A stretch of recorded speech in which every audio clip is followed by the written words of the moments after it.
have everyone's attention because we don't have an official chairperson right now, and we're planning on having officer elections for the board at the February 28th meeting, because we need to agendize and you all need to be aware of that. I asked Ophelia to be the acting chairperson. She has seniority as far as for most of you, I think. And I saw her and I remembered that we needed an acting chairperson, so she's doing us this favor for today to being the acting chairperson. I met with her earlier and we reviewed it. Now, before she starts officially the meeting, I think Bill has an announcement. Yes, thank you, sir. I just wanted to remind everyone that the meeting is being recorded today. So when you do make a comment, please state your name, the board and the public, when you do speak, so we are able to recognize your name when you do play back the recording. I want to also remind everyone to make sure that please remember that we are recording, so it does record everything that is being said. Okay? I don't have to worry about that. Thank you. All right. Okay. So I'm going to call this meeting to order. Today is the 24th and it's 5:44. And I'd like to ask Commissioner Sanchez if you wouldn't mind doing the Pledge of Allegiance.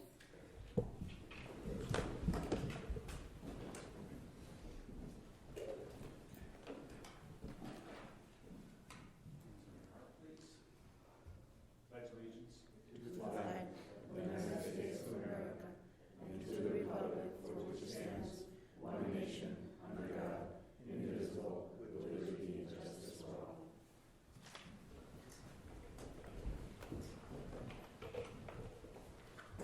Roll call from the Board Secretary. Thank you, Commissioner.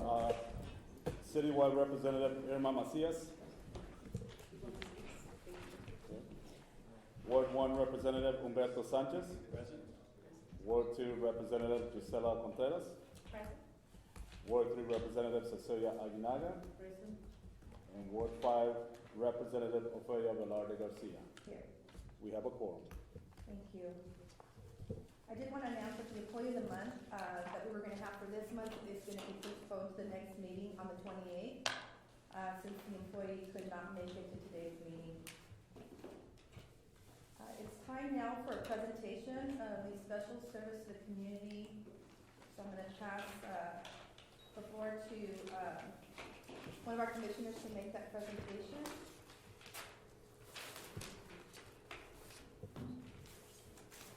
Commissioner Mr. Sanchez. Sanchez.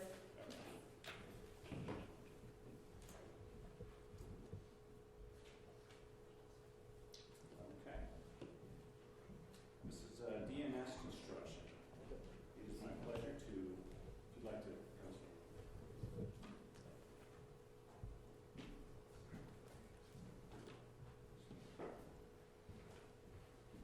DNS construction. It is my pleasure to recognize Mr. David Landon with DNS Construction Service for his help in revitalizing Santa Ana Recreation Center. His commitment to this project helped the local residents have a better experience at Santa Anita Center. David came to assist Santa Anita Center as part of the Love Santa Ana event that took place on September 23rd, 2017. Love Santa Ana brought several hundred volunteers to the Santa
Oh, I'm so sorry. Cecilia Aguinaga is going to go ahead and present Another service award. another service award. Thank you. I would like to have the president of the neighborhood associations. And the phone, please, thank you. Hi, thank you.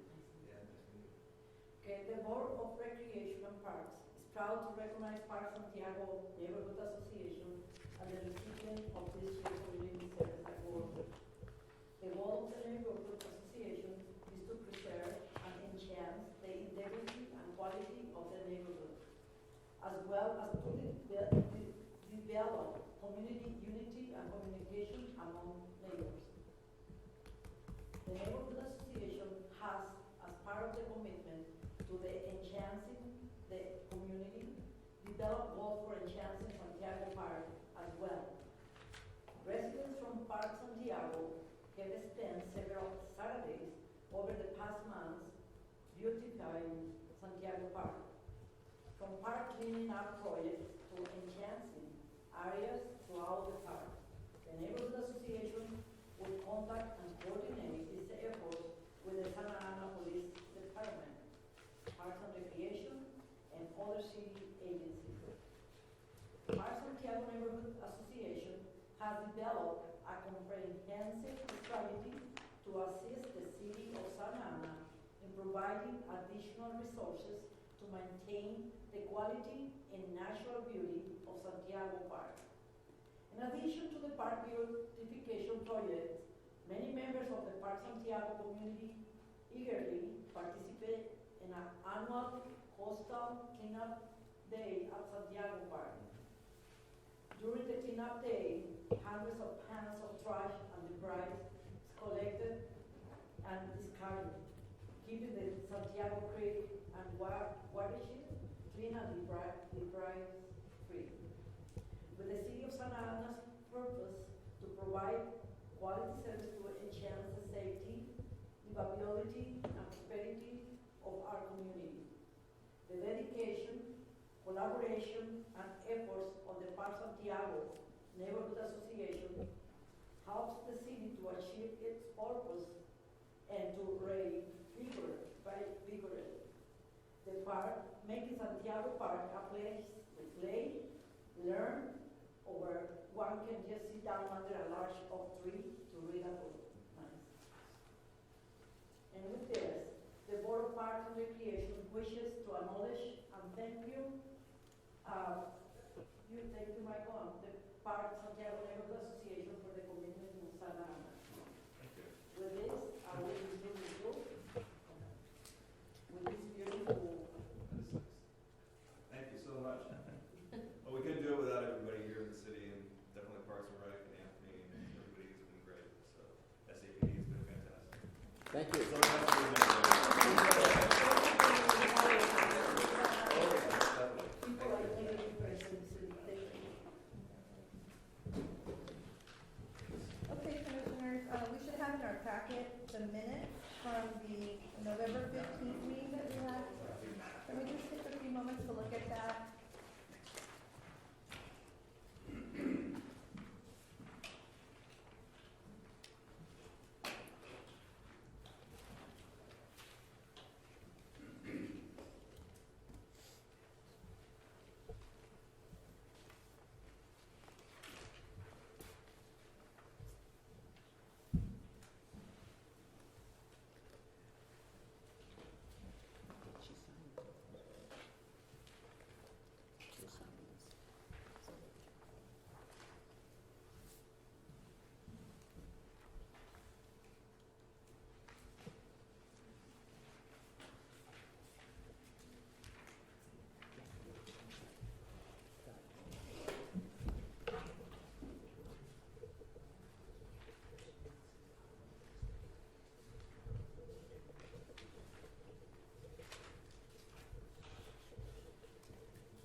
Can I get a motion to approve the minutes?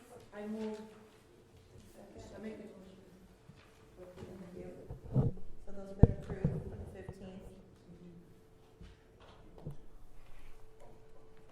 Board Secretary, are there any excused absences from the board today? thank you, Commissioner. There are no absences, but however, let me inform the board. Late yesterday, I was informed by Mr. David De Leon that he was resigning from the board. So Mr. Leon is no longer a part of the Board of Recreation and Parks. His name is listed on the agenda due to the fact that the agenda was already developed previously before we knew the information. With that being said, I would like to remind the board and the commissioners that to be able to have a quorum, it is 50% plus one, which means that all 5 commissioners will always need to be able to show up to the meeting in order to be able to have a quorum. Thank you, Commissioner. Thank you. At this time, we want to make a very special presentation to a former commissioner, Matthew Cruz. I believe he's sitting out there in the audience, if we can have him come up. It was weird sitting out there. I felt Spanish, like I was Oh. Yeah. Okay, weird. And I'd like to read this letter. Do I get a letter too? Yes, you're deserving of the letter and much, much more. I want to read this letter because I think it's really important to go into the record, because even words, it's not enough to even express our gratitude for your service. And then it says, on behalf of the Board of Rec and Parks, we are delighted to write this letter of appreciation for the 10 years of meritorious services you have provided to our agency and the Santa Ana community. We are particularly writing to express our sincere gratitude for the years of relationship that we have built with you and for the exemplary work you have done for all of these years. As a respectful member and esteemed employee of the Santa Ana Unified School District, we would like to recognize your hard work and commitment that you have put into education and community service. We have greatly benefited from your presence. Thank you for being part of our agency's success over the years, and we greatly appreciate and value your hard work and success. We wish you all the best in your future endeavors. And we have a nice plaque here for you in recognition for your outstanding service and dedication. Very, very well deserved.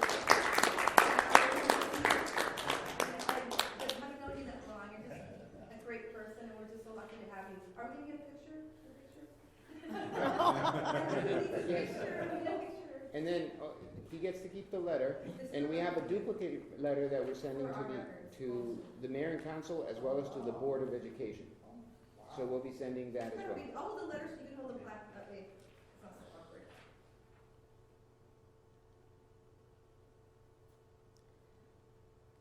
Thank you. Congratulations again. I'm sorry you had to sit with that. Thank you, man. Thank you. There's a lot of things you do when you love kids, and I think anybody who knows me knows that I'll do anything for a kid who wants to find a path to success. And I tell people all the time that the work I do is more than just about educating, it's about saving lives. And if anybody is not familiar with the work, it's a trauma-informed work, and it's kind of like just recognizing that 40% of our kids are traumatized since childhood. And if we don't take care of that, how do we expect them to learn? So, and that's the short version, but the reason I'm telling you that is it's not a commercial, but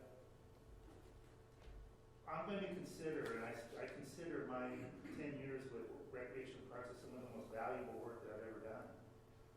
Because more than any other agency in the city, this agency, whether it's recognized or not, saves lives every day by creating connections, by getting kids engaged in their city, by creating leaders.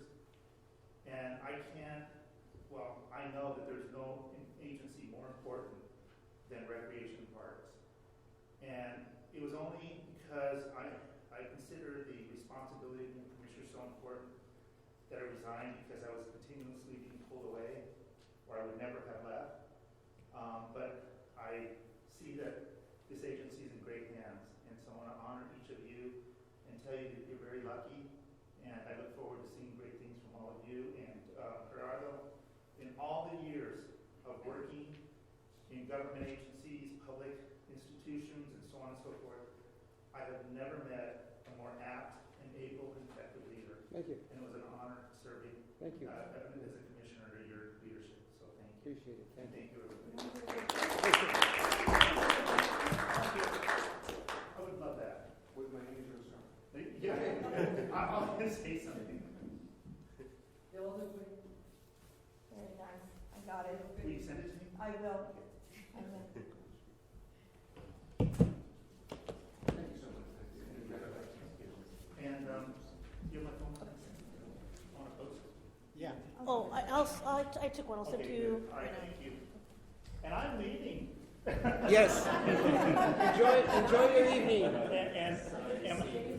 And my name is Matthew Cruz, and this will be the last time I say anything off color.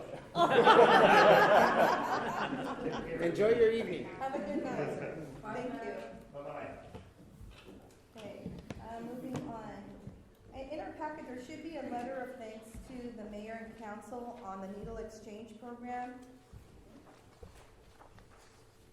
If I could have you guys review it. Commissioners, I'll need an approval for the letter in a little bit.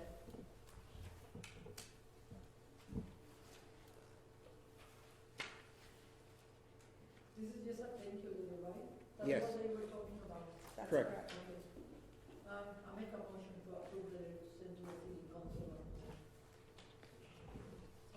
Second. Second. So I'll go ahead and sign that and send that up to the 8th floor. So it was second, right? It was second by So- Sam. So now, All those in favor? Oh, I'm so sorry. All those in favor, say aye. Aye. Okay, they're approved. Hearing, and that's good. that's I good. heard ayes, but just for formality, you always say any opposed, and Any then opposed? you hear silence, and that's No. great. I threatened them outside. They all agreed to approve everything. Okay. Can I, let's see. The board would like an update on the preliminary agency budget for fiscal year 18-19. Yes. There's also a little handout on the charter, if I can get a copy, and then you pass it on, Bill, to everyone. There's a, before I start the presentation, there is a one-page handout that is titled Board of Recreation and Parks Authority for City Charter. So, the city laws are composed of a city charter and city municipal code. And the city has responsibilities to enforce state and federal law as well. But above the city municipal code is the city charter. And the city charter is like a constitution for a country, but it's sort of a constitution for the city. And the city charter, it was created in 1952, and from time to time there are changes, and you can only change the charter by the vote of the people. In the original charter for the city of Santa Ana created 3 commissions, boards and commissions, but there's a lot more. But 3 of them were created, and there are only 3 that are mentioned and authorized by the charter. The rest of the commissions are created through ordinances. So there's more authority, if you will, by the 3, and they're ranked in order. If you look at the charter, and the Board of Recreation and Parks is number 1, and then the Planning Commission, and then the Personnel Board. Those are the 3 boards and commissions that are created by the charter. Other commissions that are appointed by the City Council, they're created by ordinance, by the ordinance. And again, charter, you can change ordinance by the vote of the council. You cannot change a charter by the vote of the council. Only the people can. It has to be in a ballot. So if you read the charter, and I took segments of the charter related to the authority, I won't read all of them, but I wanted to read in particular, I put it a little bit more in bold, the section on budget, which is why it's a preliminary information before I start my budget presentation.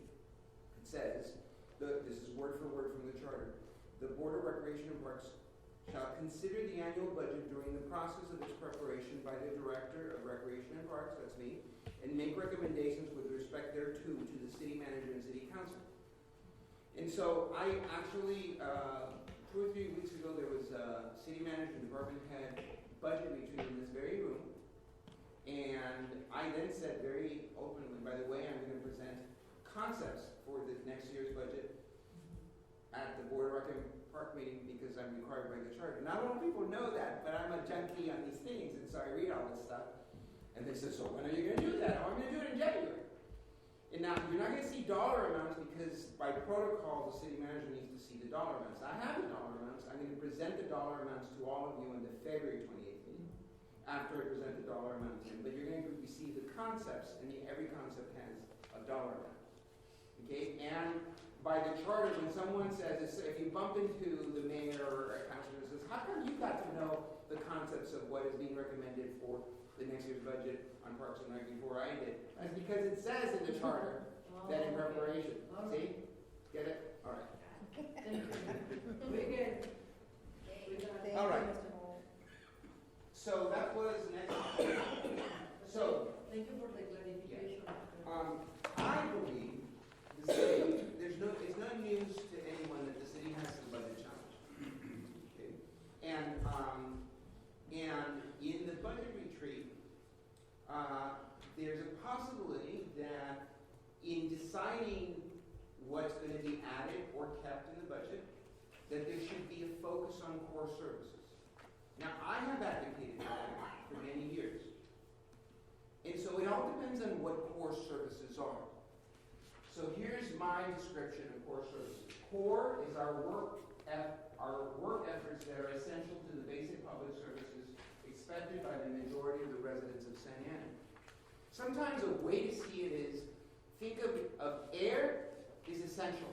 You don't have air, you don't live. It's core. Water is essential.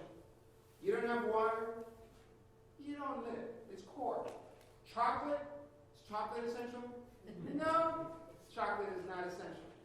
Is there chocolate in the city's overall budget and throughout citywide? Maybe.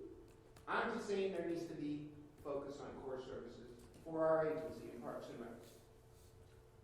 The essential services are what enables the Santa Ana community to enjoy and get the most out of parks, recreation, sports, books, continuous education opportunities, exploring the wonders of zoo animals and nature. These experiences provide the Santa Ana community with a common base of quality of life experiences from park and recreation facilities, programs, and services no matter what part of town you live in. The current resources to provide for these services to a 27 square mile densely populated city of 340,000 residents with a young median age and low household median income are below standard. Adequate funding is needed to provide basic services that will enhance the public's appreciation of living in an ever greater city we know that Santa Ana can be. As you know, or you may not know, Parks and Recreation has 4 divisions. The zoo, the library, recreation, and administration, which is where we do park maintenance. And the entire budget is about $20 million. So now you're going to see the concepts of what I plan to recommend as additional resources that we need for this coming year. For operations. This is not capital. So that's a different process.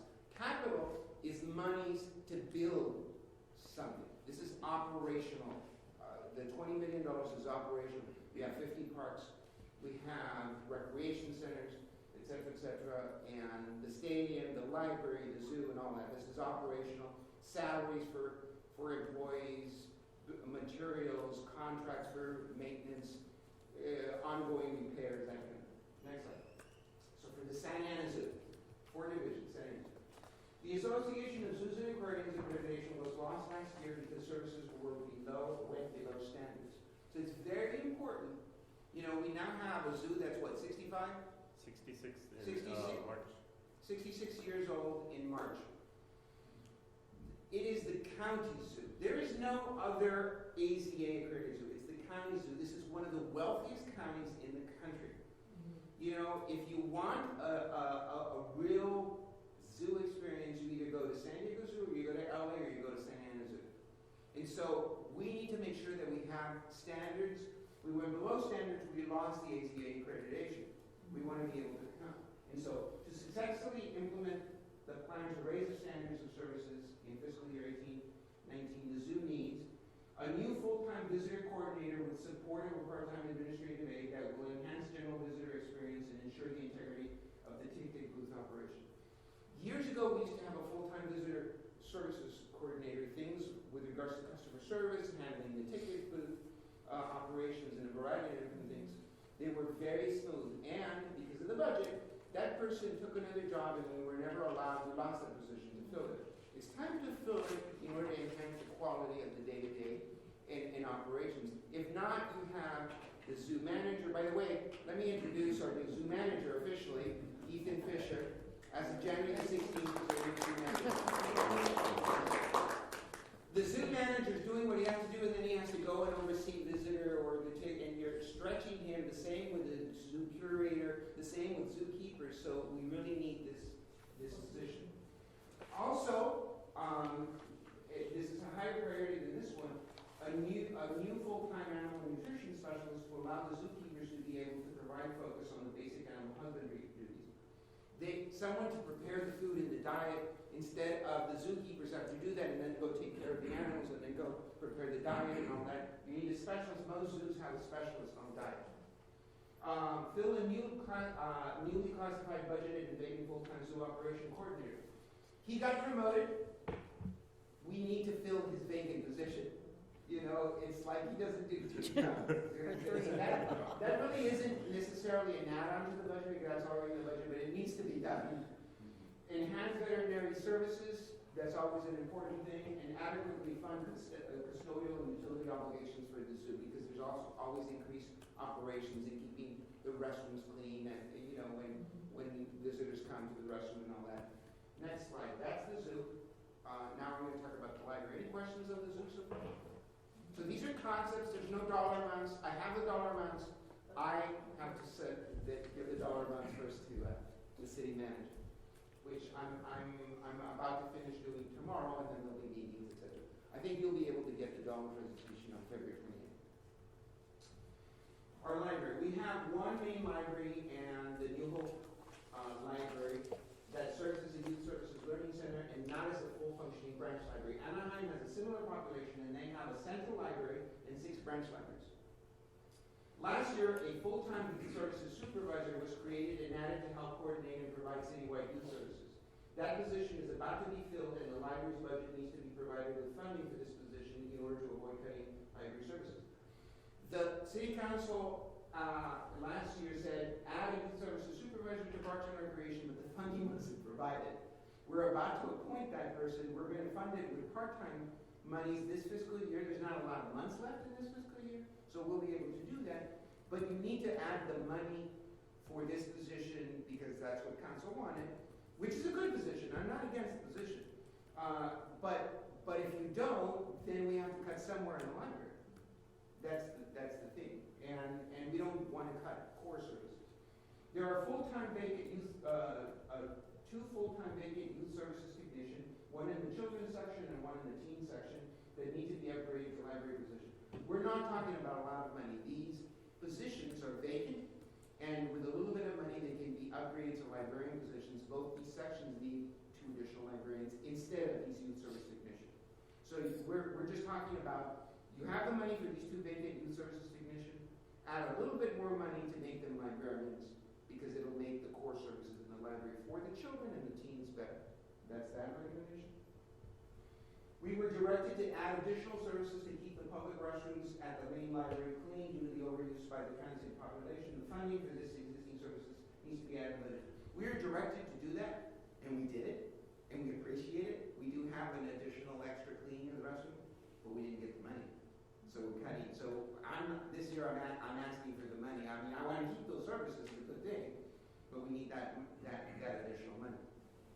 And that's, any questions on the library? I'm now going to go to recreation. Recreation staff is spread thin, very thin. Jean oversees that division, covering 50 parks and 11 center facilities, including 2 senior centers, a stadium, producing events, and managing bike trails.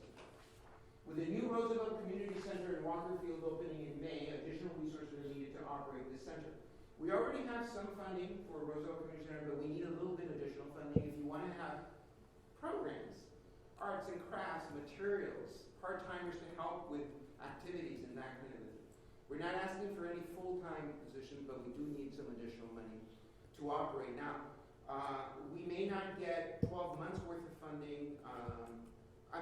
We need 12 months worth of funding because it opens in May and we'll be fully operating in July, so we'll need from July to June. One-time monies are needed to replace the stadium's aging marquee and scoreboard. The stadium is very important, and the marquee and the scoreboard are really old, and we're lucky that it doesn't go black on us. We're like praying because the parts don't exist anymore, and so we need to replace that equipment. It's very important. Graduations, football games, soccer games at the stadium. Then provide resources to begin proactively programming the Civic Center as a regional park. At this past Monday's council committee, for those of you, I'm going to make a presentation on February 28th, but I was allowed to present a concept that I've been advocating for years, and that is the Civic Center should become a regional park. The Civic Center with park rules then increases the ability to program the Civic Center as a park, and you maintain it wholesome, healthy, and then you can close it like a park. Then when you close a park, then you can tell people, you can't be here, it's closed. And then if they refuse, you can cite them. And that, you don't have to then do the whole legal challenges with the camping ordinance, the no camping ordinance, because frequently that is accused by other lawyers as criminalizing the homeless population. So this is, enforcing the park hours is a very, very acceptable thing all over the nation. So that's recreation. Before I go to admin, any questions on recreation? Those are the concepts. Here's administration. So I call it part of the agency because administration supports all the other divisions. Okay. Our administration division is overburdened with a scope of services that does not have sufficient resources to efficiently manage. I am suggesting in the first bullet something to restructure and shift over the many private landscape maintenance contracts that Ron and his people oversee. Millions of dollars of keeping the parks green and clean to Public Works. Public Works already manages contracts for the urban forest, the trees on the streets, the medians, the contracts to keep the streets clean and all that kind of thing. It stands to reason that one agency should oversee what I call the city's green landscape infrastructure needs. So economy of scale, efficiency, that means that our budget for $20 million will probably go down, but because we then will rely on Public Works to manage the landscape contracts, and we can then focus on the people stuff. So that's the city of Oakland, for example, has that model. The Public Works oversees the park maintenance landscape. Raul Godinez, our new city manager, used to be the head of Public Works in Oakland, and so he's very familiar with this concept, so I'm hoping he understands this concept. The next item is provide funding to support added burdens to the agency in the last 2 years. We were just told you have to pay these things that are new burdens, but we never given the money. So this time we're saying, hey, you're charging us, we need to do this. Increase the rates of information technology to support sources to the agency. We have to pay Information Technology City Hall a lot more. They did it in the middle of last fiscal year after the budget was done, and we just have to cut other places to give that. We're saying provide us that money so that it's basic need. Increase the rates of providing parking for employees. A lot of employees were moved from one parking structure that was very inexpensive to another parking structure. We're just told to do that. They're now in the courtyard parking lot. It helps with security part-time, and they don't have to walk as far. But it's like $80,000, so I'm not supposed to mention dollars. But we need to get that money or else because we're taking it from these programs. And then increase rates of staff to access the city's granting system. Very small amount. It's the city's agenda system, the RFCA system. It's a technology thing. So we were asked to contribute a small amount of money, but we don't have it in our budget. They need to add it to our budget in order to contribute. And enhance the quality of services in contracted custodial services for public park restrooms. We clean the restrooms once a day. In overly used park system once a day, especially in some parks, is not enough. So it's up to the city council, it's up to the city manager if they accept my recommendation, give us some more money so that we can at least this coming year select the heavily used parks to start cleaning twice a day. Or at least add a few more days during the week. And there are some parks, Jerome, Centennial, that truly need it because it's overused. Because the community overuses the parks, and that's just the reality of overuse, Russ. The last one is resource to establish a citywide doggy waste pickup system in the parks. That requires a little bit of money for the equipment that would be added, or the little, containers and bags, and then you add that to the scope of the what I believe would be the public works overseeing the landscape contract, because then the landscape private contractor would replace the bags. See, they would then be given that responsibility because they're out there every day. So, any questions on that? That's my last. Any questions on the overall conceptual presentation? I went a little fast, but you have a hard copy. You can always call me if you have. Well, a little quick question on these doggy bags for the parks. Were you looking for sponsorship from No, I mean, we could, we always will, but the thing is that this is an ongoing operation, so while I think, say someone provides us $20,000, will help us with the installation, but then there's this ongoing operational expense that's going to be added to so that needs to be part of the budget, because you're not going to be getting fundraising dollars every year all the time. You need a study fund. Gerardo, in regards to the, you mentioned something about who oversees the parks and recreation you do, but public works. So do you want to mention something about that? Yeah, You want to be in charge of that? Do you want me to explain it a little bit more? No, they can give you the, do I give the report in here? Sorry. Well, you have this. So what it is what would you say is around $5 million? Yeah, a little under $5 million. Okay, so it's like $5 million of the $20 million that the agency budget has. We use to do the following: pay five contractors, or four. There's four Got contractors. 4 landscape maintenance companies that we divide the city into 4 quadrants. And we have contracts, and they're supposed to clean and maintain the parks, landscape work. Okay. We have $5 million, and part of that $5 million is we pay some 4 city employees that are inspectors. They go and they inspect the contract, or you're not doing. You said you fertilize the lawn, you didn't fertilize the lawn. Oh, I see. You did this, and you have to have inspectors there. So we have those 4 full-time inspectors of the landscape contract. The overall budget is $5 million. I'm suggesting shift that entire responsibility along with the $5 million to public works. Okay, that's what I want. Public works already manages similar contracts that is landscaping for the street trees, the medians, and they have a specialist manager that oversees those types of contracts. Okay.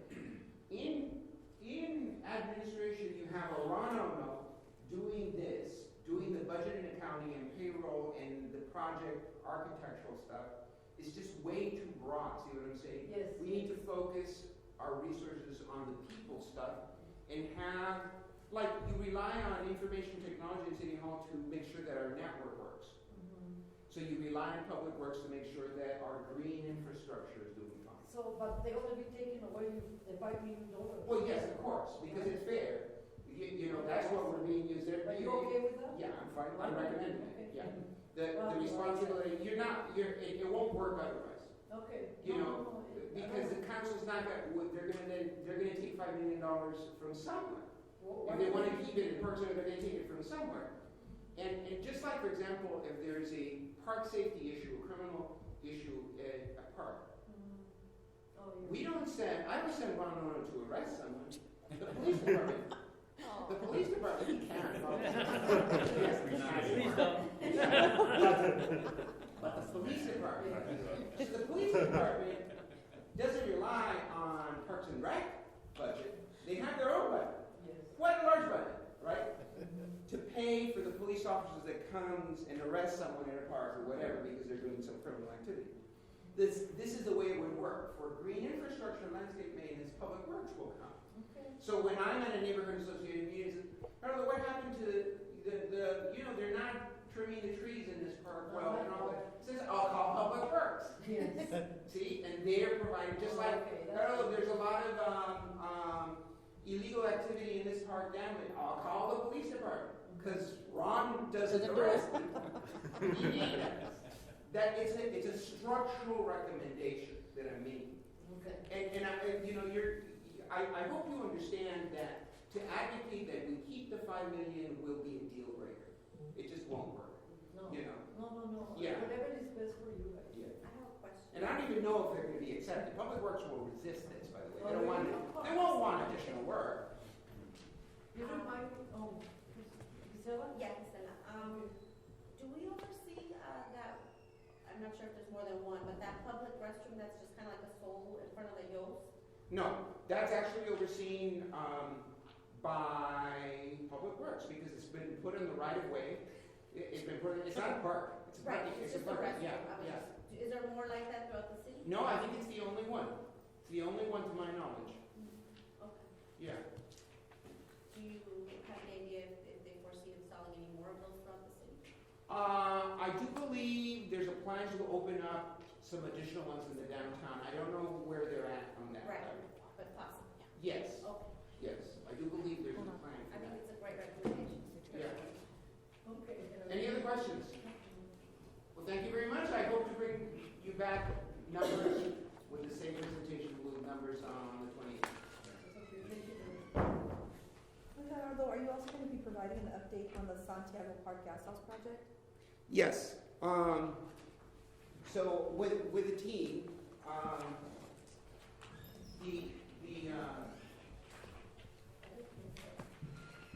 I'm going to pass it on. Ron. Oh, no, it's Ron. For the guest house? Go through the slides. Let me see if I can remember.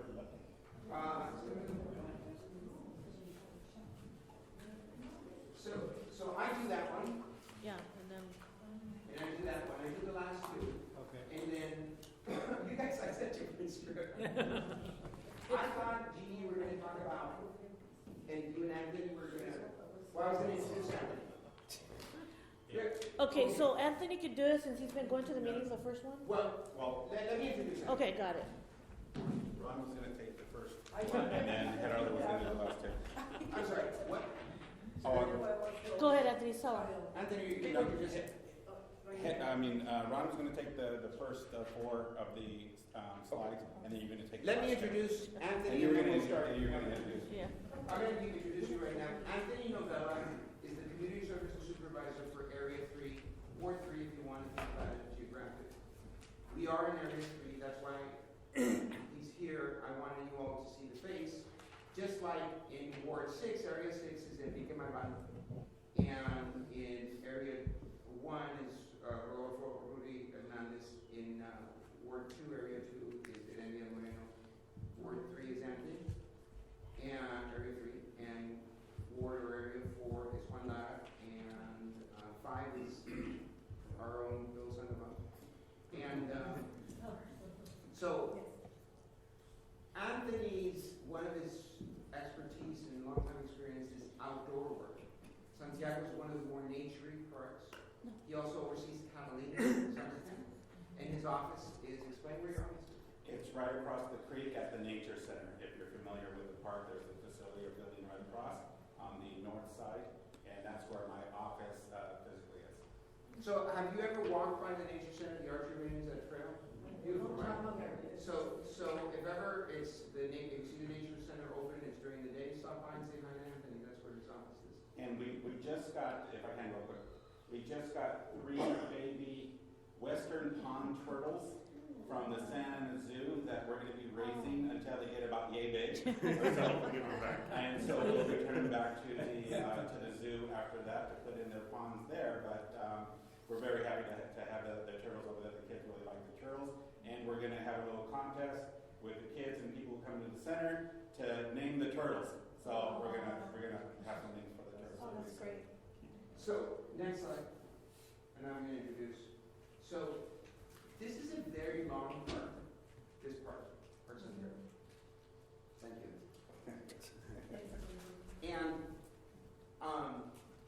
And it goes through the creek. It's designed follow the trail by the creek. And because of that, we have some challenges, a lot of shrubbery, and we have some challenges throughout the year, which is why we close this park at dusk. Okay, we have lewd conduct, and so the neighborhood wanted us to close this park earlier, many years ago, so those are posted hours. But this park, for children in Santa Ana that haven't had the opportunity to experience nature, this is it. In the city of Santa Ana, this is it, and this is a beautiful park. The park is very long, and there's always been this area that we call the gas house, the dirt area, that is not pretty, that still needs to be developed, and lo and behold, we identified the monies to be able to improve that project. Now I'm going to pass it over to Ron and tell you what we've been doing on the design. We now have an architect that's doing the design, working with the neighborhood, and coming up with a concept so that we're going to go out to bid and construct and finish, what is it, a $2 million? Yeah. Close to $2 million. So here's Ron. Great project, but then again, every project we do is a great project. So, on this particular case though, we had done a master plan of Santiago Park years ago, and we systematically been improving that master plan. We did the Chairperson Center, the viewing facility, and then we just recently renovated the playground equipment that's on the west side of this particular project. But the center part, which Gerardo mentioned, is all dirt. We've never had the opportunity to get the money to do that. We applied for several grants and were unsuccessful. We were able to put together monies this year to at least start the design and implementation of this area. Like Gerardo mentioned, Santiago Park is a 35-acre linear park. It's a long linear park on Santiago Creek. It's the only nature type park we have. Well, we have other nature triangles, but this is a nice long one that you kind of feel like you're in nature because you kind of lost in the whole experience.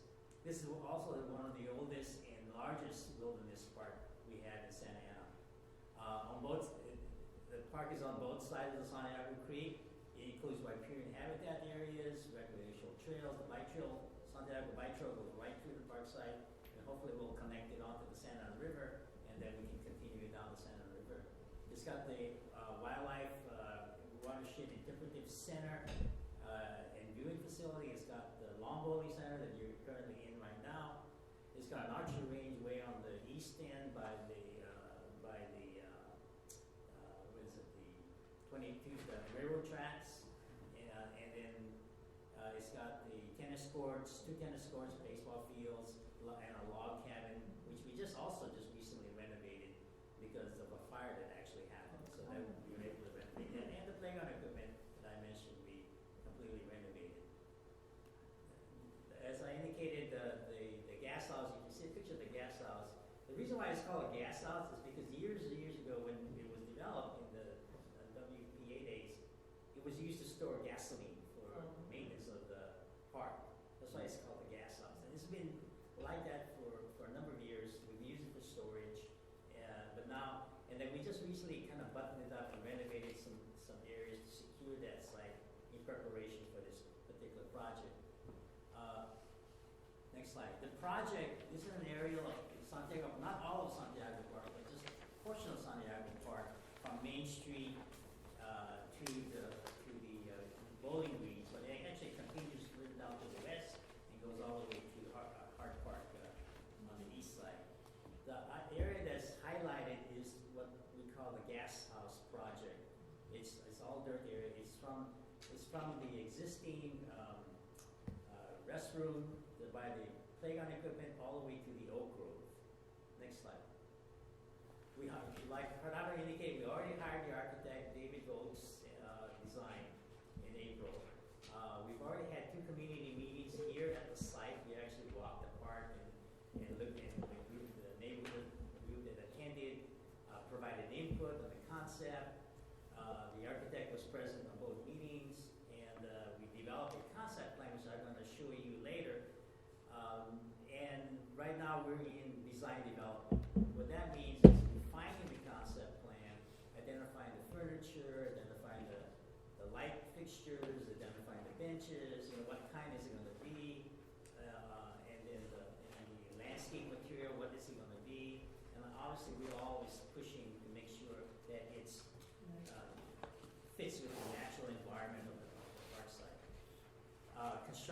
documents will start as soon as the design development plans are completed and accepted. We expect that to take about 5 months. Then we expect to advertise this project in June of this year. We anticipate awarding it about October, construction in May, and hopefully completed before the end of summer in 2019, beginning of summer of 2019. Next slide. This is the project. You can take it over, or you want me to? Yeah, no, I'll call on you in a bit, but I go back to that other slide. Ron, we have not given the go-ahead on the conceptual plan to start doing the construction documents. Not yet. Yeah, okay. Because now, next slide. Because this design, when we approve a concept design, go to the next slide so we can show. So this is the amount of money that we have. We don't have an additional 500,000. This is the amount of money. Go back to the design. When we hire an architect, this is such a great opportunity for a landscape architect to do something beautiful that they might get overly excited and add a little bit too much bells and whistles. And if we love the thing, we fall in love with the design, and we give a green light, and then they go out to bid, and go to the next slide, then the bids come out at $3 million, and we say, oh, what do we do? So we have to be very careful before we go back to the design. Now, we got additional $400,000 when City Place was developed. Right. There was a deal made that the developer needed to provide $400,000 for like a theater. Now, I don't know about you, but you cannot build a theater building for $400,000. So it was sitting in a fund, and it was brought to my attention, and I said, we'll build an amphitheater, an outside amphitheater for $400,000 in this area. So this architect, if I'm not mistaken, and this is where I'm calling him, has said, because he's a little overly excited, has created 2 amphitheaters, right? Right. So it's like, oh my gosh. So like, I just see the dollars going up, but with 2 amphitheaters, what is this? It's a playground. That's a playground. So this is an amphitheater and this is an amphitheater. Now, I love the concept, but we have $2 million. We don't have $3 million. So that's the thing. Now, it's very important to get the community involved to make sure that they like it. Now, one of the things is a very nature part. So the design is very, very much conducive to nature, so you're not having a soccer field, you're not having a baseball diamond and all that. This is very trails, a variety of different things. Ron mentioned that this park got built in the 1930s. 9,000 parks throughout the country got built during the Depression era when the federal government put people to work because they didn't have any jobs. Of the 9,000 parks, this was one of them. That is why you see a lot of river rock. It was just people doing work, concrete work. It has a wonderful history, this park, and we want to honor that whole nature river rock design by creating that type of park. So you can add more to the design, but let me just finish by going to the budget. So it's important now. Remember how I was talking about the operational budget of $20 million? This is a capital improvement budget. This is a separate budget for capital improvement. We are using park fee money that we gathered throughout the years from residential developers in this district in order to accumulate $2 million for this district. And that those are like when when City Place or other residential units build new units. That means new people will come in, the density increases and all that. They either build us a new park, very expensive for a developer because everything is built out, or they pay an acquisition and development and in lieu park fee.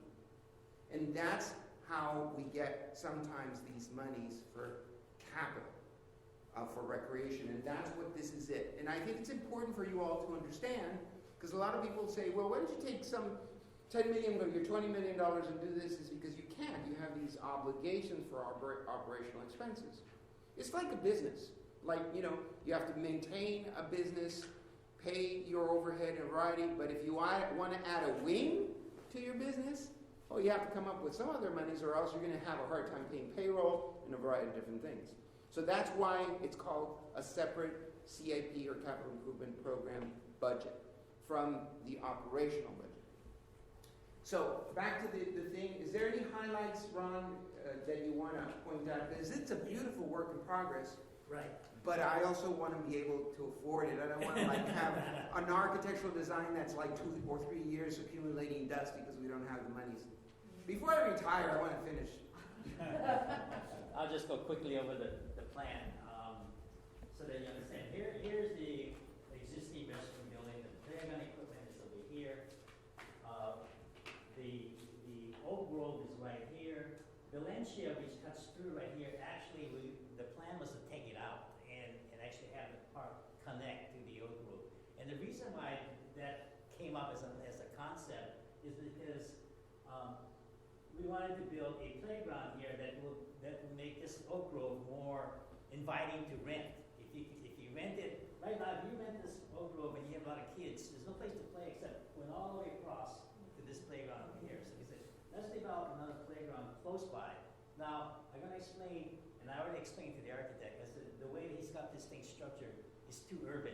It's got to be more nature. And I pointed him to the viewing facility, which we have big timbers and a wall, a sediment type wall through there, so it looks like it's nature. So this shape is going to change. And also, like Hanada mentioned, we've got 2 amphitheaters. This one is going to disappear because we want one here close to the gas house. The gas house might end up eventually serving coffee, Right. So for the events. So, and then this shape may even change because he's got a restroom over here. I said, no, wait a second. All we wanted was a small unisex kind of restroom in the gas house. So when this area is rented, the people that rent the facility has a restroom close by. They don't have to go all the way over here. But it's going to be locked during the daytime because it's only going to be available when you rent the gas house, or you rent, this, or when the amphitheater is in operation. That's the only time it's going to be open. That's the concept. Yeah. And then as part of the suggestions that came out from the neighborhood is, let's have a dog park. So he placed a dog park here. Now it's kind of small, so we said, wait a second, this is, we need to make it so that you've got kind of an informal dog area, and how do you put a fence around it to prevent the dog from running out? And we don't want a fence through here that makes it so visible. Let's throw a little cold water on the dog park. And this is why I'm thinking. Because if you study dog parks, like the city of Orange has one, the city of Costa Mesa has, they're wonderful things. But normally, people drive and they to a dog park. We don't have a lot of parking. So, and that's one of the things that we're not adding more parking with this design. So if you have a dog park, you're going to start getting people coming in, and you're going to have a parking issue while we're trying to get people to come to the amphitheater to performances and all that, but not for the dog park. So it's mixing too many things, too much scope. And it was the architect listening to some members that want a dog park, and we already, this board received many years ago, the different people on the board, an option for a dog park that has close to 2 acres that is state-owned land. So if the city really wants a dog park, which is not that far away from here, we can bring it back to the agenda to the board and show you about a concept. If you really want a dog park, City of Santa Ana, this is the place. This is too small, and it will bring in people with parking congestion. So, and also if you take it out, it will probably reduce the chances of not going over budget. And the other thing is, right now, again, there's a playground equipment here, there's a restroom here, so the idea was to put a picnic area here so that families can come picnic here. That's a good idea. They can still rent the log cabin as the birthday party area, which is next to the playground, but they can also have smaller individual picnicking right next to the play area. So but the biggest thing is the removal of Valencia. And the reason why that was brought up is to connect the park, and also this whole park has to be regraded. That's where the cost is going to come in, and that's why we have to manage the cost. And the reason why it has to be regraded because this gray walkway that's through here has to be ADA accessible. When you regrade, you're moving dirt, Yeah. the heavy equipment, very expensive. And then right now, if you park here and walk up Valencia, it is not ADA accessible. It's too steep. So we've got to kind of bring the grade down a little bit to make it accessible. That's the basic. See, you have a brand new playground over here and a restroom and a picnic area. I mean,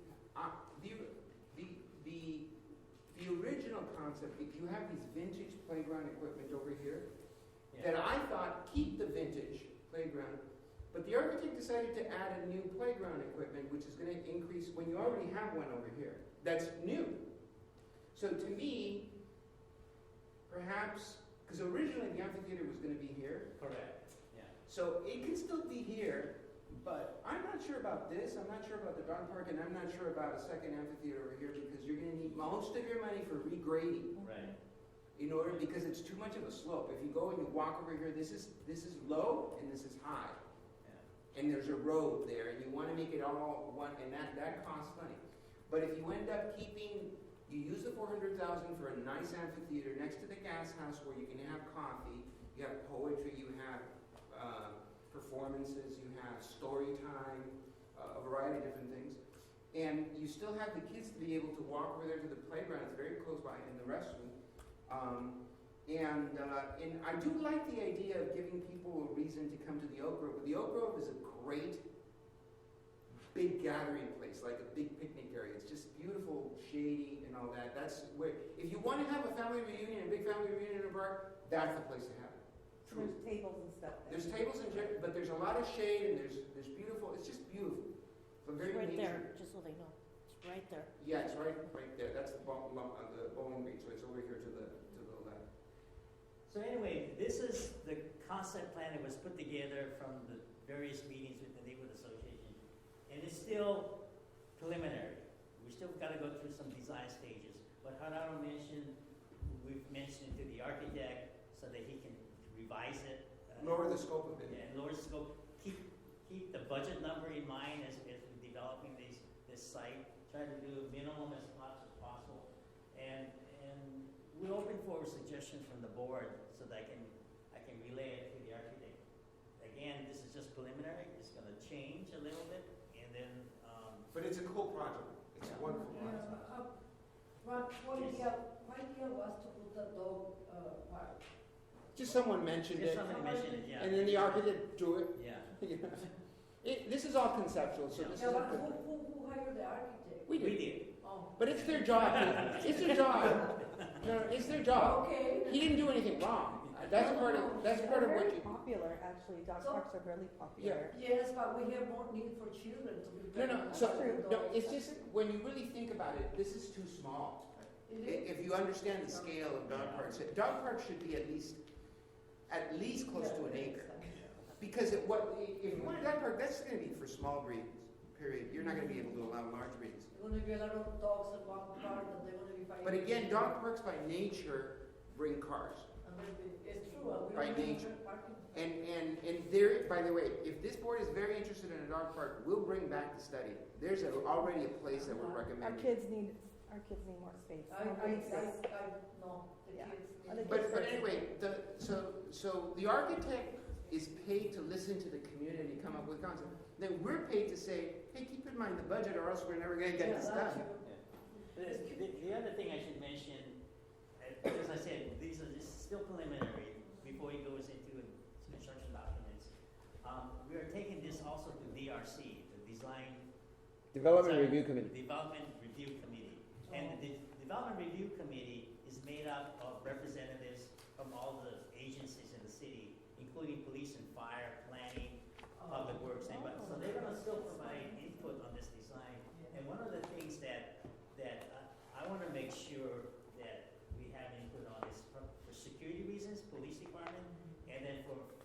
access, because this road is gonna be taken out from this plan. So I wanna make sure that fire and police are okay with that before We want to make sure emergency vehicles can still Yeah. come in. And the other thing that's gonna be a little difficult, and we're still working on it, is how to transition right here, because this is gonna be almost like a cul-de-sac, but there's no room for the cul-de-sac, so it's gonna be a tricky Did we skip the design. zoo Yeah. master plan? But how many square foot are, or acres, or You know, what is it? I don't don't remember skip what- the acres. I tried to read, but I Did couldn't. Ethan leave? I can get you that information, but I Yeah, can't remember on I'm curious. what that acreage is. All right. So the coffee house, Zella, is gonna be only for rental of private party? Well, so there's lots of different, not to take too much more time, so we have a long agenda, but it is ideal for a coffee house. Then how to operate the coffee house, then that's a different thing. So how to operate there's a variety of different models. Okay, you can just get a concessionaire that knows how to do coffee house, and you have a contract, and we keep the revenue, a rental, and all that, and they provide the services. You can also work with the work center, and we can have it like a business incubator to teach kids about business, and then they help operate. That is a lot of responsibility managing something like that. Or you can have a nonprofit that has the capacity to do an agreement for them to provide coffee, but they have to be experienced to be able to do sustainable work. So there's a variety of different ways. We haven't gotten there yet because we still need to build it, make sure that it has hot water and sink and all that kind of stuff. Okay, any Thank other you. questions? No, that's- Okay, thank you. I was telling Humberto about the beautiful park that you guys, the opening that we went, Pacific Electric. Pacific Electric? right, yeah, the Pacific Electric. It's amazing in the small space, how How beautiful much the park. Pacific Yeah. Oh, I love it. And I'm pretty sure this is a bigger Right. area, right? Right, it's a lot larger. Yeah. Is he still doing something else? But I've seen that we have to do an update on the Roosevelt property. Well, because you had skipped the master plan, the zoo master plan. So we're going to do the zoo master plan. That's okay. So if you can do the, That's what you're trying to you tell can me. call the zoo master plan and that item, and then we'll go on. Okay, so we're now gonna have an update on the San Zoo master plan. Apparently I skipped it. Yeah, no problem. It's okay. So it's the prerogative of the chairperson to change Okay. orders. Okay. Again, this is our zoo manager, Ethan. I just wanted to say that you heard a little bit about the conceptual recommendations for the budget for the zoo next year. And it is very important to be able to maintain standards for the zoo. I think we get an average of 240 and 250,000 visitors a year. And I consider it almost like a stroller zoo because people bring in grandparents, parents bring in their little ones, and it has so much potential. And it's not every day that you get the city to adopt the zoo master plan. I think it's $200,000 that we identified. We hired a firm that does this. Now you're going to get what basically the council committee, the Youth Education and Community Services Council Committee, which is Councilmember Tinajero, Villegas, and Benavides, heard this just last Monday. Now you're going to hear it, and then the entire city council will schedule to approve and adopt the completed zoo master plan on February the 20th at their council. So, Ethan. So you're getting the second version of this, so I've had it one time to practice now.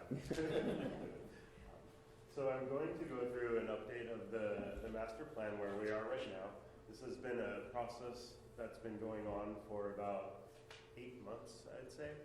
And I'll go through the existing plan that we have developed. I'll go through the different zones that the zoo's broken up into and implementation schedule, so the different phases you would take to develop the full plan, and then the next steps forward. And there's a couple animals that are interspersed throughout the presentation, and those are all species that we either have at the zoo right now, or they're animals that are very similar to ones we have at the zoo. So this is the illustrative plan. As we've gone through many different workshops that have had different people from the zoo staff, the Friends of the Zoo, our nonprofit partner, people from the planning and building department. Ron's been in meetings, Jeannie's been in meetings, Gerardo is in a meeting today. We've had lots of staff involved in developing this with the consultants, and this is the current concept that they've designed if the full master plan was built out. This is what it would look like. And I'll go through the different zones. And part of this was an analysis of how the zoo has developed so far, looking at the exhibits and the areas that we have right now and identifying which ones are working really well for us. And then where are the areas where there's opportunities to re-envision them and change them. So the places in the zoo, the exhibits that are working well are kept in the master plan, and then the areas that are trouble spots where they're not functioning quite right or there's opportunities that can come about, we have implemented those into the plan. So it's broken down into a couple key zones. The major concept is you would be entering the zoo from a shifted entrance. Right now you enter off of Chestnut, which is a street right here. It's also Main Street as it runs into Tustin. And the entrance shifts a little bit to the east, and it creates a better geometry as you're parking and going into the zoo. And then it's broken up into a couple areas. The farm remains. The farm is very popular, and that stays there. Also, the Grasslands exhibit, Tierra de las Pampas, that opened in 2010, and that exhibit stays in that region is the Grasslands. Then the upper part of the site is the oldest part of the zoo. That's the original 12 acres of Prentice Park, and that's the home of the 50 monkeys. And that's this forest zone that we're proposing. And part of the reason that's a forest zone is because that area does have lots of trees planted in it already. Then there's Riverine Marshland Zone, which ties into some of the exhibits we have there. So you can go to the next slide. There's nice imagery. And as you enter the zoo, you encounter this curving entry. And one of the facilities that we wanted to preserve that we have right now is a large concrete amphitheater. It's one that we use for education programs, and we also have the opportunity to do some wildlife shows in the future. We don't really use it for wildlife shows right now. We have another amphitheater in the zoo that we use on the weekend animal presentations, but we could keep this in the master plan, and with the new entryway, this would be a key facility you would see as you came in, and this would be the place where we want to have a wildlife show. Also, as it is right now, this area, as it's existing, is a large grassy area where we do events. That's one where we have our summer concert series, where we have Zufari. It's a very popular space. There's corporate rentals that happen there. And we do want to keep a large space like that in the master plan, but we thought that we could shift it with the existing entry, so we're basically swapping. And that is a very helpful thing to do because we could phase this construction in a way that we don't have to disrupt our current entry and while we build this. So next slide. One of the key zones that is really a neat zone and one of my favorites in the master plan is the Riverine and Marshland zone. And next slide, please. This is a zone that is partially built out with some of the exhibits that we have now. So the colors of the Amazon aviary, it's a great site in the zoo. It has a nice stream that runs through it, beautiful tropical birds. So we want to keep that. Also, the Amazon's Edge, the one that we gave an update on previously, or that would be for the giant river otters. And then we're looking at a monkey primate trail system, so an aerial pathway system where the animals can move around. So as you come to the zoo moves around you. So that would be that area. Oh, next one. I would say sort of the heart of the zoo is the forest area and the the area where we have many of the primates.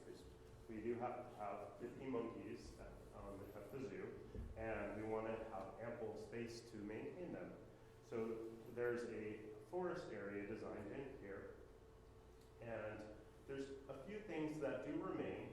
At the upper part of the zoo, there's a very notable structure that we call the treetops or the conservation corner, and it's a large 30-foot tall thatched building.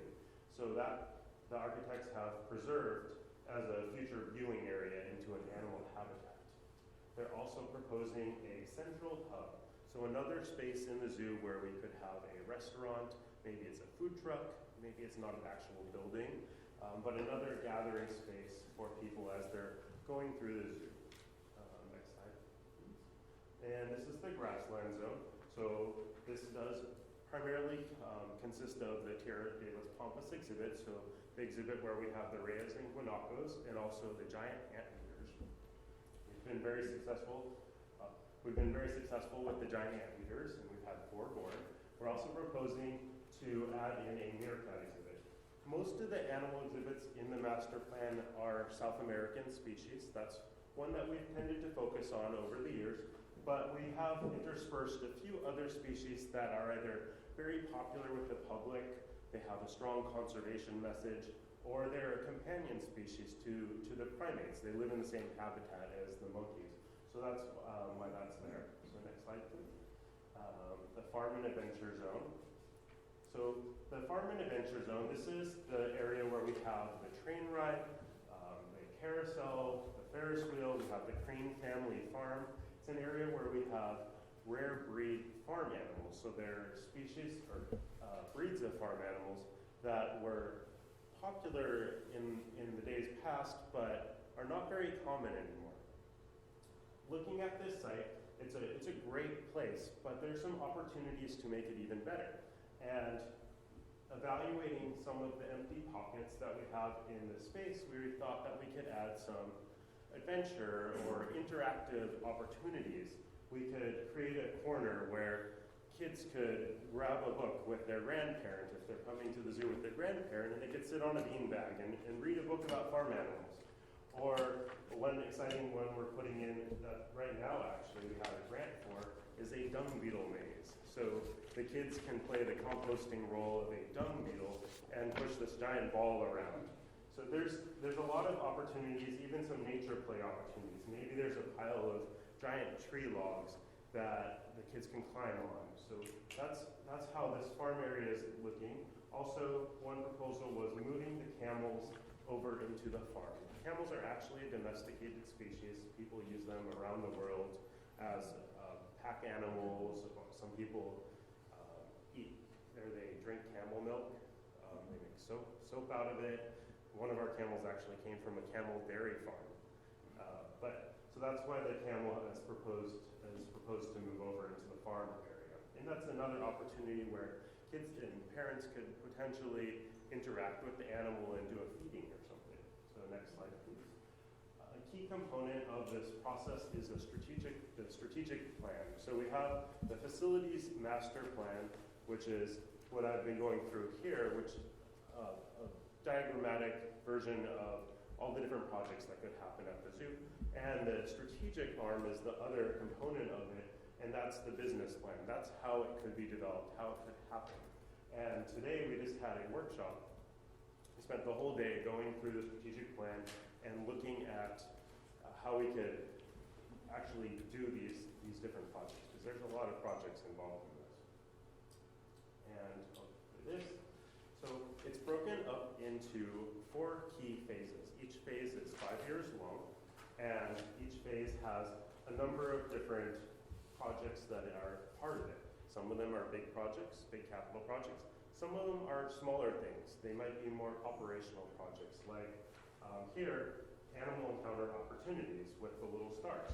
So those are projects that we might be able to do much easier. They might not have a large cost associated with them. They may be a staffing thing where a keeper does a keeper chat, or we have education animal encounters throughout the zoo and do those more frequently.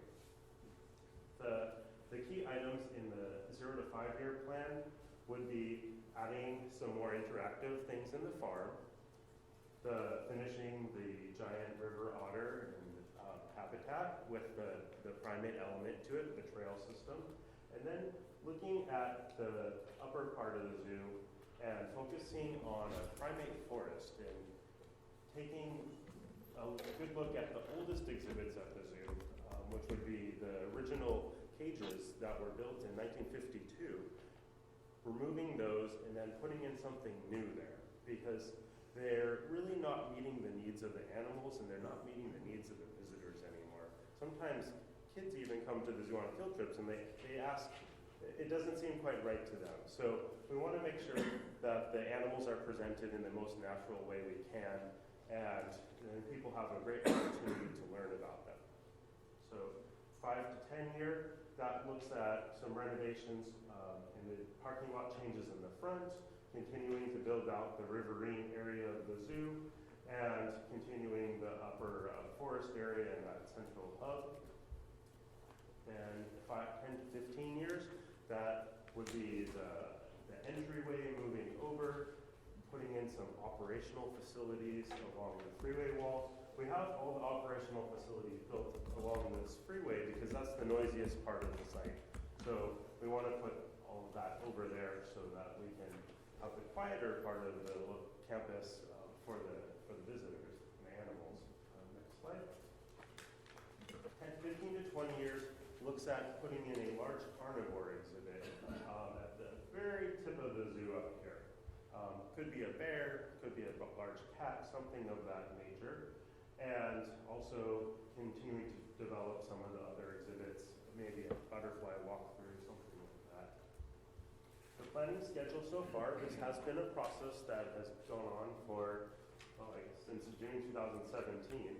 And we've had a number of different meetings. We've had 2-day workshops all day with lots of different staff. And we've had intermediate sessions with the consultants where they sent us documents and we responded to them. And we're coming up right to the end. We're almost there. We are going to be finishing it off in the next month or so. And so the next steps forward, completing the design review, presenting the full plan to the city council, and then we have to communicate this to all the stakeholders that are involved in the zoo and the public. So we'll definitely be doing a press release. We'll have graphics that we can share about this. I'll be making lots of presentations like this to the community and starting to implement the strategic recommendations that are in the plan that goes with the facilities illustrative plan. So are there any questions? Good job. Oh, thank you. Thank you. The zoo has so much potential for this county. The county is among the top 100 richest counties in the country, and it's only going to get larger with regards to population. And unless you want to drive to San Diego Zoo or Los Angeles Zoo, this is going to be the destination, and it is a municipal zoo. The city government has control over the zoo, and it's the zoo, the downtown area, the Discovery Science Center, and the Bowers Museum are what should be promoted as a magnet on why people will take the streetcar or Metrolink or the freeways to come and visit destination, and they need to be marketed and promoted. Those are the things that attract. There are other things, but those are the highlighted things that people are coming. We are so lucky. With all this, with all this project in mind, do you have, one of the problems that we all have in Santa Ana is parking. Yeah. You envision that in the grand scale as you put in this plan. My other question is the area from the, where the motel was before. Yeah. And the lodge, is there any opportunities there to use that land for parking or Yeah. structure or? So this design, Nathan can add to it, is adding more parking. So this is the design, and it's in the back area, parking. And so yeah, parking is a challenge. The zoo wants to grow in its attendance. You know, every year we want to do better and more reasons people come. So that is definitely an issue. With regards to the surrounding area that is challenged. So right now there's a developer that has bought Beetle's property that's proposing to develop some housing, and it's going through the planning commission and the planning process. Across the freeway there was a high-end Lion development, and neither of those two are affordable housing. They're market rate housing. And the zoo is sort of the anchor for continued momentum of development to improve the area and get rid of some of the old buildings, some of the old hotels, for developers to come in and see the opportunity. I think that whole area has a lot of potential. And as the surrounding area gets better, you're going to have people feeling, let's go to the San Diego Zoo. You feel more welcome, less scared, and so forth. I have a question, Stella Pomera. Do we get any funds from the county for the zoo, or is it all No. city funded? It's all city funded. And all of these improvements are capital improvements. So we're going to have to be very creative at finding monies. So it's a 20-year plan. So every year there's certain projects that the master plan will recommend. We already have funding for the Amazon's Edge, which is the giant river otter and the howler monkey. That's being designed, in fact. And so that was part of the capital improvement budget that was approved last year, and we're currently going through that. So to implement this master plan will require a lot of due diligence, a lot of focus. We have a Friends of the San Diego Zoo, which is a nonprofit. They helped raise $600,000, for example, for the giant river otter. The city put in 1.4. It's a $2 million project. And they're always helping raise money. Private monies is going to have to be part of the solution for the capital improvement projects. You're right, there could be possible partnerships in the future with developers on sharing parking. That is always a possibility. Since I think it's one of the biggest issues for the whole city, I think will be Oh, yeah. something to think ahead Yes. before making any major improvements or major Yes. renovations. Yeah, no, parking is definitely a challenge everywhere in the city. Yeah. And I'll just add, the last time that this process was happened was in 1989, 1990. Yeah. That's when the last master plan was adopted for the zoo.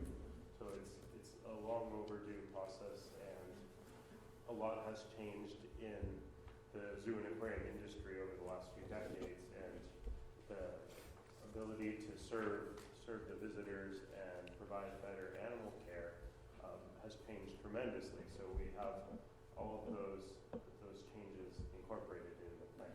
So this plan, along with the strategic plan, is almost complete, and it will be going to be approved by the entire city council on February the 20th. Now you've gotten a preview. Thank you very Thank you. much. Now we're going to get an update on the Fiesta Patrias for 2018 RFP and next steps. Yes, so let me just introduce Jeannie, who is our Community Services Manager, Jeannie Jurado, who oversees major city-produced events, and she's going to give you an update on the Fiestas Patrias 2018 RFP update. Hello, everybody. Go ahead. Fiestas Patrias 2018, it will be the 40th anniversary, okay? So it's going to be grand. 40 years for an event is big time. I think this is the oldest event that the city produces. And it was going to take place on Saturday, September the 15th and the 16th, which is a Sunday. El Grito is going to be Saturday, September the 15th, and actually that's the same day that Mexico celebrates. So we already met with the Consul of Mexico, and he's very excited for this day. Every year they partner with us, and they are the ones that lead that portion of the 2-day festivities. We are also going to have our annual Fiestas Patrias Parade on Sunday, September the 16th at 4 p.m. We're looking forward to that as well. And just to let you know, it is an update for the RFP. So, the part of the street fair, carnival, and entertainment, we have put out an RFP so that a private event producer could do that for us. And I'll explain a little bit further on that. However, the parade, we will coordinate it directly. We'll do that one. I believe most of you have been to the parade. You've seen how it is. It takes a lot of coordination from early on in the year.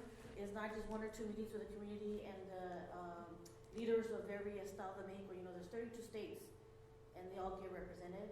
And then we have others as well that are in the parade, and so we have to work with everybody. Go ahead, Hunter. The RFP was posted on planetbids.com. It was provided to multiple companies for consideration, and we received 2 submittals. The timeline, the request for proposals release date was on the 22nd of November. The request for proposals due date just happened. It was on the 10th of January. And the valuation period, we're currently in that, from the 11th of January till the beginning of February. If there is a company that is selected and is recommended, it will go to council for approval on March the 6th.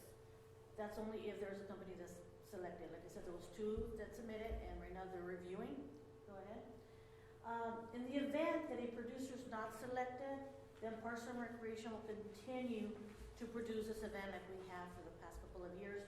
But just a little reminder, I've made this presentation to this board prior to this, previous years. Also, this was presented, like Carol said, on Monday night to the Youth Education Community Services Subcommittee meeting. And just a reminder is that this event was being produced by a private event producer, right? And then Parks and Rec took it on. Geraldo was asked to take it on a couple of years ago, which I believe 4 years ago. Yeah.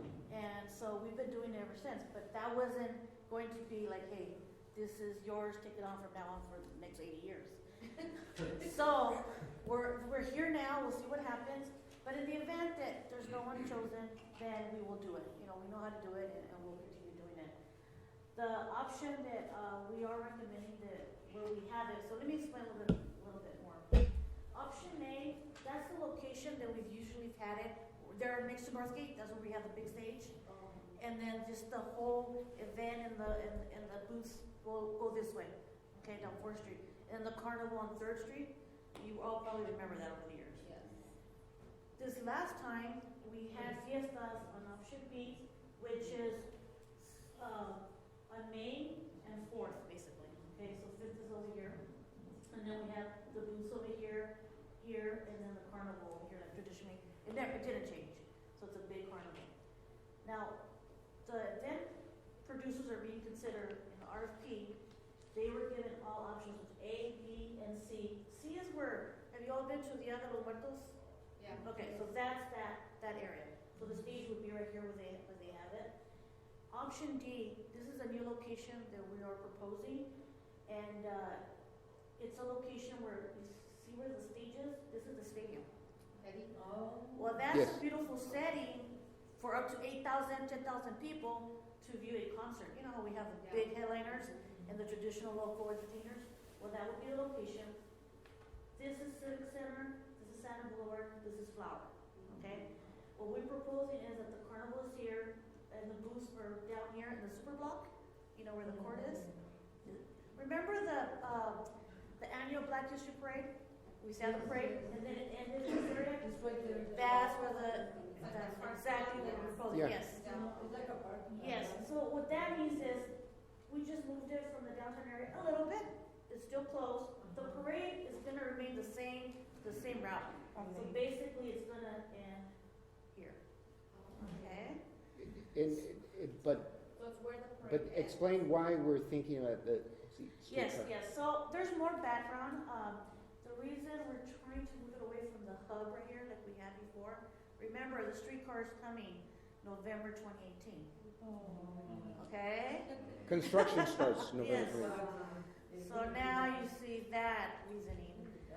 You know, we've been very successful these 40 years. A lot of people come, they look forward to it. They want to bring their families, want to bring their grandmas, their grandchildren, etc. Everybody comes, they enjoy it. You want to have a traditional taco, you know, torta. That's the place to be. And also, I believe that also the businesses they get a lot of people in the downtown area. They go into the businesses. They look around, you know. It's just to let you know, it is a lot of work, but you know what? It's worth it because it's for the community. You know, that's a big cultural event those 2 days. Do you have any questions? It looks more open. I'm sorry? It looks more open, using the, Option D? the Okay. sport field, I think is amazing, just because it's more seating and it's more accommodating for Mhm. people, and plus the parking space that we have, I think it's more open. Okay. Well, it's gonna be much better, it's gonna be a lot of construction going on.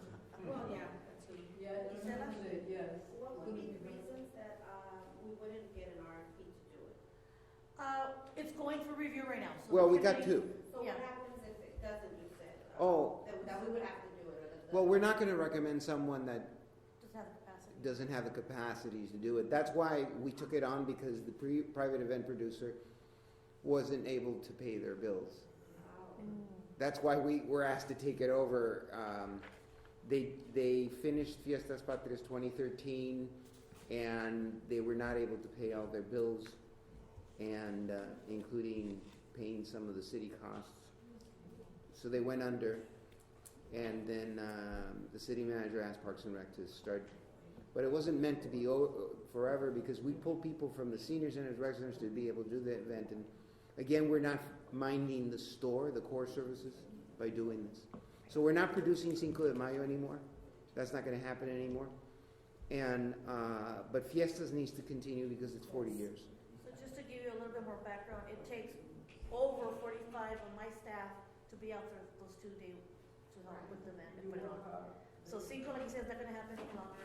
Fiestas for the event producer, if someone has selected, then we will continue. But the parade, we are doing it. Thank you. Thank you. Okay, commissioners, in our packet, we should have an event calendar, or event calendars. It's January and February. Is it January? Okay. Mhm. And just want to know if you guys have any questions. One thing that's not on the calendar is on Monday, this coming Monday, the 29th, in the Ross Annex Room 1600, there is going to be a Santa Ana Unified School District City Council Joint Policy Committee that Parks and Rec typically staffs. So we're going to be presenting, and the agenda got posted today. And there's going to be an update on the Roosevelt Walker project. That's the $8 million project. But it's a public meeting. People are welcome. You should know that meeting is occurring.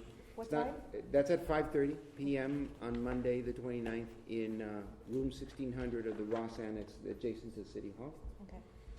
And then the other thing I wanted to point out is every third Sunday of the month, for February, it would be February the 18th, Santa Ana Zoo, if you're a Santa Ana resident, you can enter the zoo with free admission. We were just talking earlier today how we need to promote that more so people know about that more. So you're all commissioners, please share that information, that if you're a Santa Ana resident, the third Sunday, you can go to the Santa Ana Zoo for free. Anybody that's Santa Ana resident. I think also the Bowers has something similar, right? They do, they have a different date though, I think. I'm not sure what day, maybe they do have a Sunday, but I've gone to the Discovery too. No, is it a Tuesday? Discovery Science Center. No, Bowers is Sunday. The zoo is on a Sunday. Oh, okay. third Sunday of the month is for the zoo. So Ethan, what do they have to show to prove that they're a Santa Ana They resident? need to bring either a water bill or a driver's license, and then the whole family. Do I have to take an ID too for me? That'll be You're okay? gonna say, call me? You just call me and I'll give you the tour. Oh, okay. Thank you, Ed. We are at the public comments portion of the meeting, and I do have one request to speak, and I hope she's still here. Claudia Rodriguez Zinn. Hi. Claudia, come in. Hi. Just a reminder that you have 3 minutes. Yes, ma'am. Oh, thank you. And I'll be brief because I know you've been here for a second. So first of all, thank you so much for opening up for comments. My name is Melia Rodriguez-Sin. I'm a new community member here in Santana. My family and I moved here about 2 years ago from Alaska by way of Laguna Hills. And so we're just kind of getting ourselves settled into this new community. I'm a pediatric nurse and also a public health nurse. And so I love that this board is so child-centric, that your mission and your love is to really get to our kids and get them where they're at. I'm not too sure if you're familiar with the Orange County Children's Partnership. Every year they put out a Conditions of Children in Orange County's annual report, where they report on everything from health to poverty to teenage pregnancy to immunization rates to all those different things.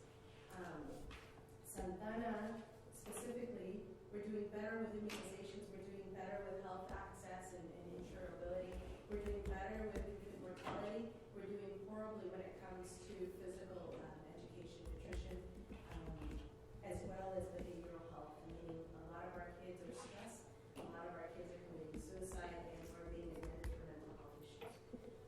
Obesity rates here in Santana are 28% higher than any other area that's in Orange County.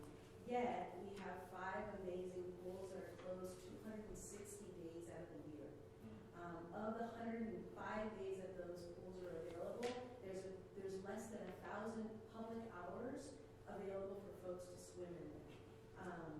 And of that, they're at afternoon times when perhaps families won't be able to make it during that time. As a health professional, health and exercise, swimming specifically for respiratory illnesses like asthma and things like that is absolutely huge. There is hundreds of documented evidence and research talking about how if we instill healthy habits and lifestyles in kids at an early age, they tend to keep those in as older adults. And swimming is actually a sport that they can do the entire year. I'm not sure how much you're aware of all that other good stuff. From the looks on your minutes from last time, you talked a little bit about the pool, so I apologize that we show up in November. I don't plan to come with a bunch of doom and gloom. I am actually a nurse, and so I always look for health promotion in ways that I can improve my community. And so there's a couple things that I would love to suggest. First, I don't know if this is the first place I should start. However, I did reach out to some folks about renting a pool because one of my kids swims, and they were ready to invest. I think they paid over $20,000 for 2 weeks worth of pool, and none of the Santana City pools were available. And so we lost out on revenue that could have possibly been there. And it was only going to be for like 3 hours a day for 2 weeks, and so it's ridiculous the amount of money that we've allowed to let go. And in talking to another person to figure out why we don't have year-round pools in Southern California, I spoke to William Sandoval. He let me know about this board meeting, and so I'm here to address it. Like I said, not a lot of doom and gloom. I do come with solutions. As you all know, we now have a training center for the LA Chargers here. We now are one of the first cities that are allowing the legal sale of marijuana. We have a lot of revenue that's coming into the city that can be put towards physical education and our children. I'd like to emphasize the program that the City of Commerce did when they brought in their casinos. They actually have an all-city aquatics program funded for any resident that lives within the City of Commerce. Swimming, water polo, all of it is paid for, and all of it comes from money that is generated out of those casinos. So when we're looking at vices, if we can take some of that money and put it in and invest it back into our children, I think that's where a lot of the passion and possibility can be. Please wrap up. Thank you. Yeah, and one last thing is I also wanted to highlight a program that we're familiar with in Anchorage. It's called the Youth Employment Parks. It's a program that gets young people, pretty much high school students, and gets them into the Parks and Rec system, pays them a job to be able to go and learn about parks and recs, and gets them back into their communities. I'm talking about switching something similar and doing like a youth and aquatics program where these young people, we can get off the streets, give them gainly employment, teach them about aquatics, have them teach safety lessons to kids that are coming up, and just becoming lifeguards and making our already established facilities useful for the rest of us in the community. Thank you very much. I'm not sure what I'm supposed to do from here. I'm a first timer, so You- you all will let. You did it. Okay. You did it. We recorded your public It's comment. recorded, yeah. What do I do with this one? Oh, it stays part of the record. Okay. And let's see, do we have any staff comments? I appreciate some of the commissioners that were able to make the ribbon cutting for the Pacific Electric. I need to tell you that today I got feedback from the city manager, and I've gotten feedback from the electeds that were there that it was such an amazing thing. I don't think we've ever had such a turnout for opening of a park. And the feedback from the neighborhoods every day is just amazing. And this is the best testament for that, is that from like 8 years ago when we started planning for this new park, there's been a private property owner next to it that hated the idea. And this gentleman continuously sends 2 to 3 emails a week saying, this is a terrible idea, that it should be houses, etc., etc. Yesterday, he emailed, congratulations, City of Santa Ana. I end up loving the park. My 2 grandchildren won't stop playing in the playground. I love it. And I immediately responded to staff, hallelujah, miracles happen. So... I know the person that you're talking about. Yeah. He didn't want the wall. He's going to be asking. That's right. He's going to be asking you to build the wall. Yeah. I think they were asking about a fence, a couple of the residents. They were asking about a fence, and you did talk about funding. Oh, the wrought iron fence is, his wall is a little different, but the wrought iron fence is in the works, in the plan. But anyway, I wanted to thank, it was just a beautiful thing. It's not every day that you open a big, beautiful park. And, but that's for me. Other staff people might have some other things to say. That was great. I've been to a lot of ribbon cuttings, and I've been to a few parks in Grand Bay. I've never seen that many people. I've never seen that many people. That's how excited they were. That's how much it was needed. Let's see, I just need to make an announcement that the next meeting on Wednesday, February 28th, it will be held at the main library on Civic Center. Also at that time, we're going to have election of officers. So the way that works, so that because you're all so new, so it is perfectly okay for people to express their desire at the February 28th meeting. What happens is that we'll probably have an acting person to start the meeting, and the first order of business will be calling for the election. And I believe, Bill, there's a call for, are there any nominations for chairperson? And then nominations are provided. I nominate this, and then a vote is made, and the chairperson is selected. Then another item is asked, are there any nominations for vice chairperson? Then people are nominated and a vote is done. And then, when that is done, the gavel is passed on to the chairperson. And that's usually how that goes. And very briefly, so that you know what we're planning on adding to the February 28th agenda, it's going to be in the library building.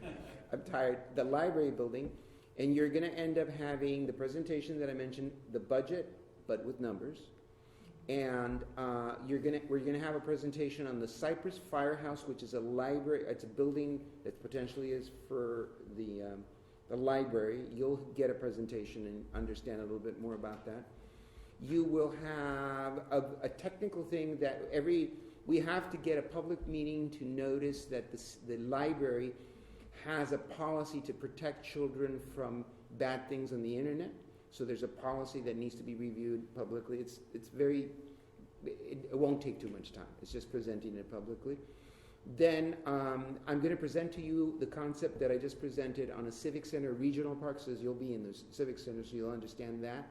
And then I'm going to add, for the purposes of, you can email, because I think she left, that, because we cannot discuss things in the public comment, but staff can add it, we can add it to the next agenda, and I will present the concept of the swimming pools in the city and the aquatic season and some of the challenges there. May I do a? Yes. So I just want to give a little, just information of Area 2, of what's going on in that area. Logan Center is going to have their annual Big Bear Snow Trip, and this one's a unique one. It's going to be February the 3rd from 8 to 6, a one-day thing during the day. And it's for the after-school program participants, for the teen program participants, and for the Family Pride participants from the Logan Center. Like I said, this one's unique. It has 3 different components. They're all together. They have fun. And most of the time, it's the first time that they see snow or they feel the snow. So that will be on the 3rd of February. The Santa Ana Senior Center, they have, which started on the 16th of January, Spanish literacy classes for those that want to learn to read and write in Spanish. That's free, and it's through the Santa Ana College School of Continuing Education. It meets every Tuesday from 9:30 to 11:30. So if you know of anybody that wants to participate, have them come to the Senior Center, sign up to participate in the Senior Center activities, and they could join. Another item for the Santa Ana Senior Center, we are going to have. Do you have to be Santa Ana resident for the Spanish classes? They have to be. They have to participate in the center. So as long as they're a senior, they participate in the center, then that's fine. And we do have senior transportation as well. So if they go to the center, they'll get that information. Starting on the 1st of next month, there'll be free AARP tax aid. Okay, so if they come to the senior center every Thursday of the month, they just have to call the center and make an appointment. It has to be by appointment only, but that's free. We also have it at the Southwest Senior Center. That's things that people don't know, so they could go there. We also just had a project that I did not attend, but I know that the seniors had a great time leading up to that. Gerardo did attend this event that just took place last week, and it was the Frankenread, yes. So it's the story of Frankenstein. It was the anniversary. We had It's the 200-year anniversary of the book Frankenstein. Okay. And a nonprofit by the name of Macara is promoting reading the book to celebrate the book because it's a great story that has had lots of impact throughout the years. A lot of people have different concepts of it.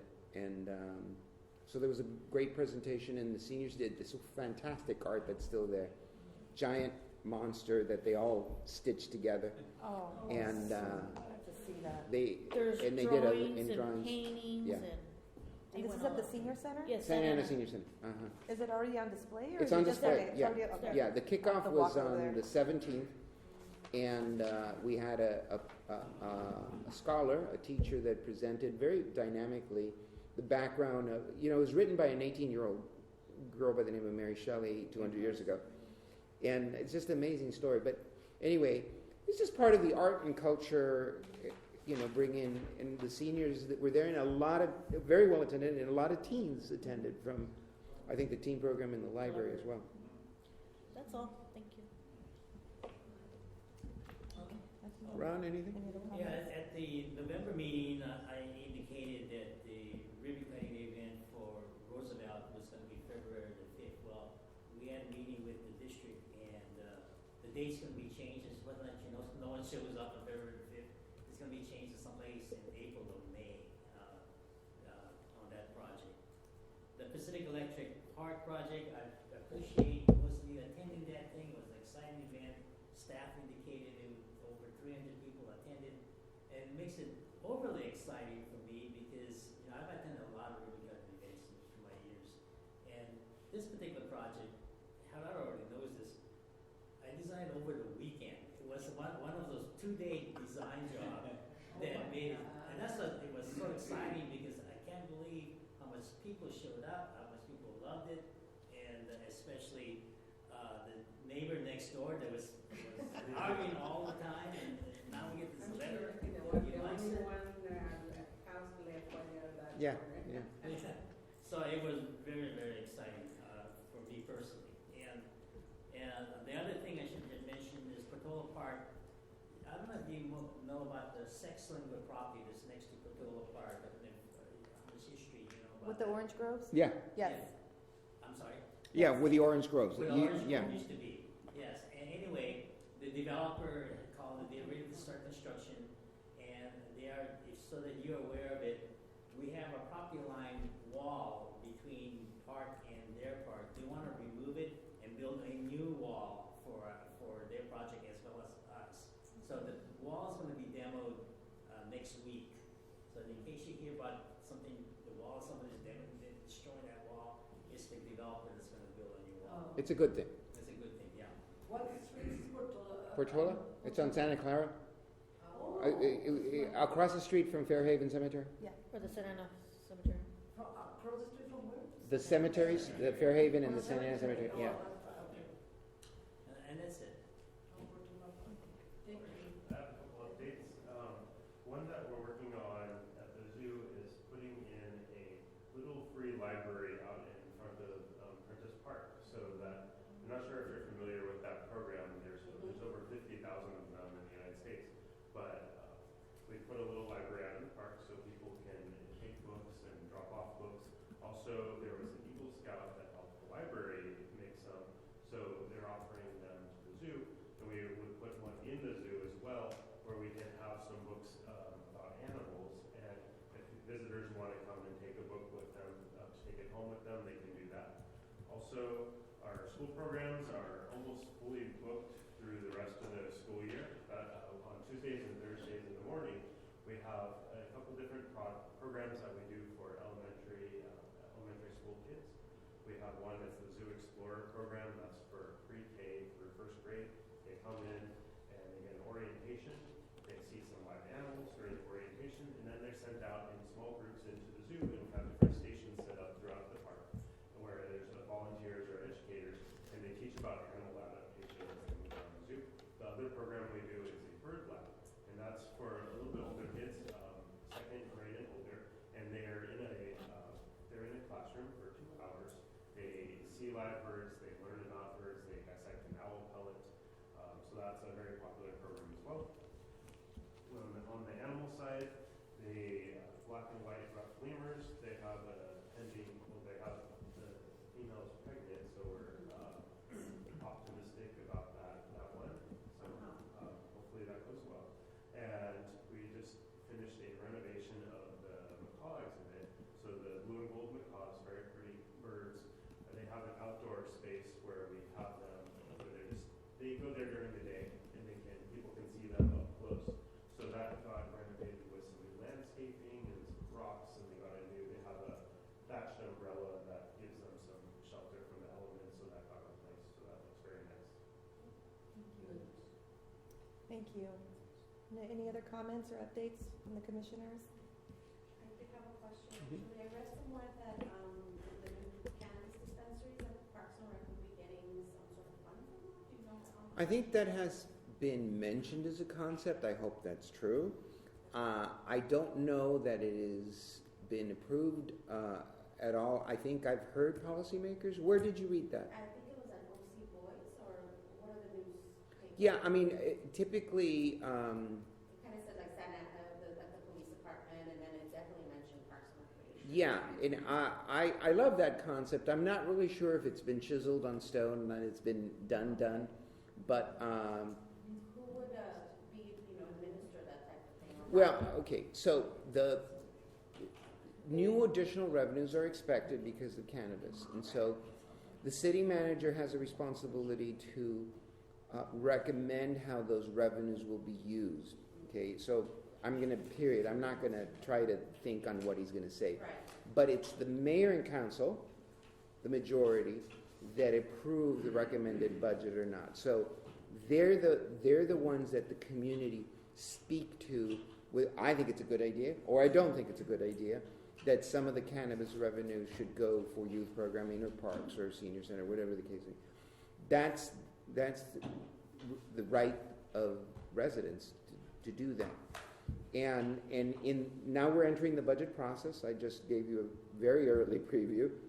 And there's going to be public budget meetings, and there's going to be council meetings, and then people can connect with council people and say whatever they think is appropriate. Some people might say, I think all of the cannabis money should go to the police department, or a balanced approach, or a variety of different things. But that's usually how it works.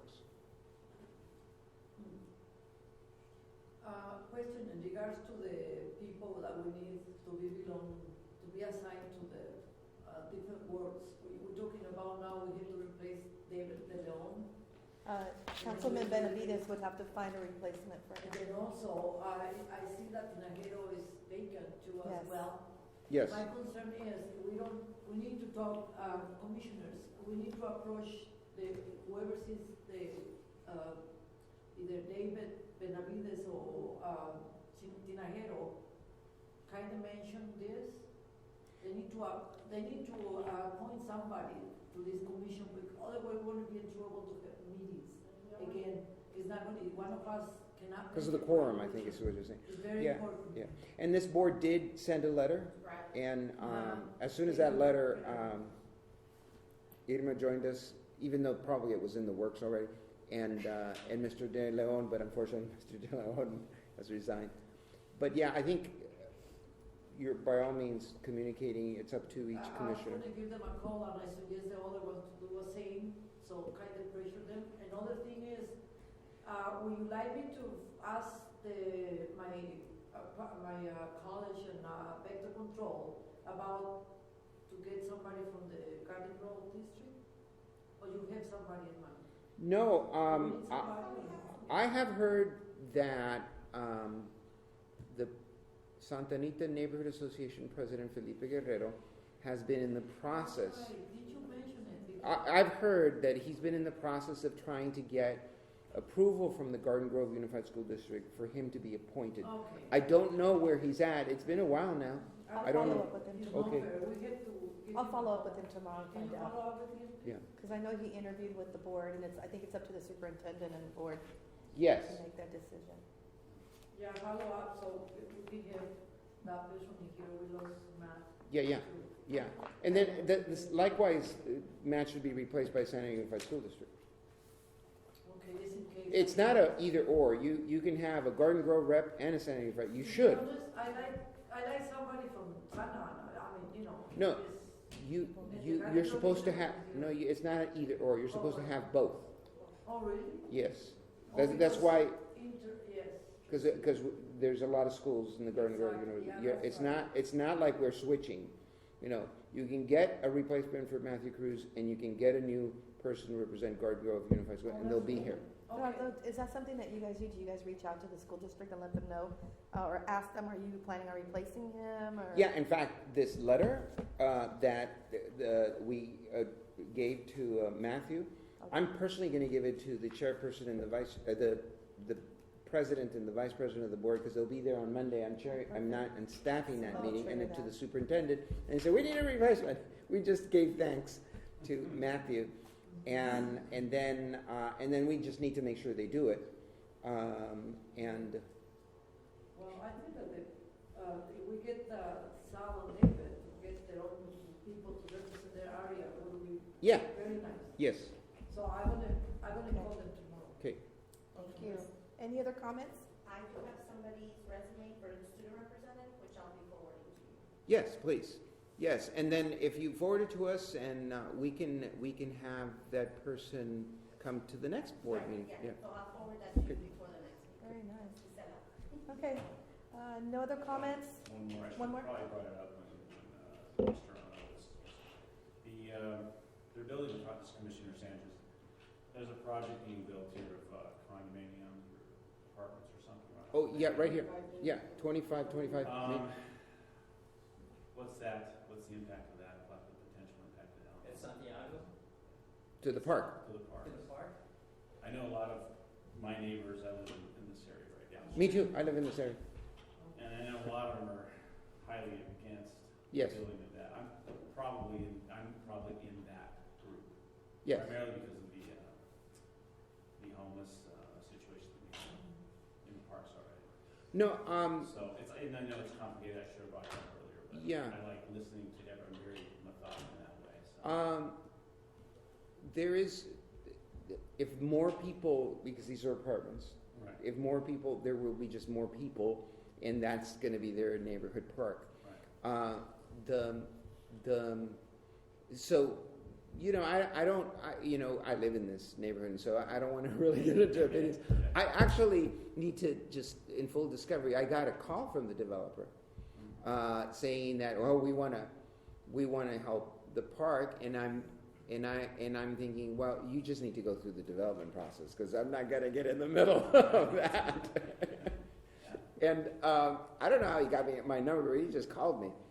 And, so, other than just, there's gonna be more people next to the park and probably using the park, I know that a developer always, in order to get entitlement approval, always will want to, and here's how the park is gonna benefit, and here's how this, and they've had, through planning, conversations with Ron, but nothing